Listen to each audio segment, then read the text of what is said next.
kali ni saya nak tunjuk kat abang untuk cooler box daripada Authentic. Untuk cooler box ni kita datangkan yang 45 liter tau. Dan specialnya kita bawakan dua version color, iaitu color dark blue dan juga untuk color putih.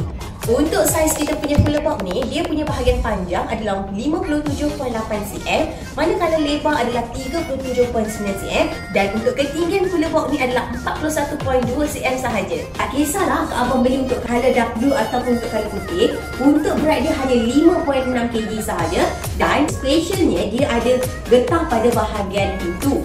Jadinya untuk kedapan dia lebih efektif. Kita beri sekali kat abang untuk 10 pieces ice pack tau. Untuk cooler box 45 liter ni juga kita datangkan steel wire pada bahagian pintu. Kita ada dua handle pada bahagian kiri dan juga pada bahagian kanan. Untuk kita punya 45 liter ni kita datangkan sekali dengan drain hole dan juga roda pada bahagian kiri dan juga kanan bahagian belakang. Jadi dengan berat hanya 5.6 kg, kalau abang berminat nak dapatkan kita punya warna dark blue ataupun untuk warna putih, boleh dapatkan dengan Authentic sekarang. Kita jumpa lagi untuk the next video. Bye!